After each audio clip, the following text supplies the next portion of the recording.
Eto naman mga kapatid, Honda Civic EG6. Nakita nyo naman, Brad. May pirma ni Mr. Spoon yan. Yan ang best Japanese version inspired. Ayun yung may-ari si Ma'am Gaily. Sa Spoon na header stain. Intake. Yan o. Yung. Tapos syempre, naka-snowflakes yan. Yung dating mura lang yan, sobrang mahal na. Wala ka pa mabili. Naka-spoon caliper din. 10K lang bili ko dyan. Bili ko. Inang 15K yan na yun. Siyempre, hindi kompleto EG6 pag walang moonroof. Nakabukas na. Ma'am Girlie, papasok po siya yung may-ari. Papasokin natin SIR2 interior. All black yan, paikot, Brad.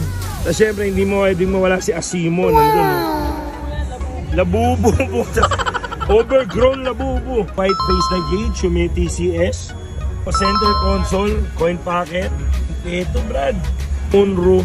Hindi pwedeng mawala yan. You know, naka-gathers din na satellite speaker. May lock pa dito. Diba? G6 matting. All brown glass. Paikot. Kami sara, Brad. Kami sara. Kamo, diba? Sobrang tight. Rear disc brake. Siyempre, binuksan yung likod, Brad. May kapakita sa atin. Alam mo, madaling maghanap niyan. Access yan, Brad. Wala nang makita yan. Kung may makita ka, swerte mo. Pati ito, may visor pa. Ayun, grabe yun. Tapos yung trash bin. Buta, pinapakita yung trash bin. Ayun yung trash bin. Grabe yun, trash bin. Magkano na yung halaga niyan, madam? 35 na. Buti, tinago ko yung ganyan. Meron ako, nakatago. Hindi ko malagay kasi baka mabalik. Wag na lang. Tago para sa EG talaga yan, di ba?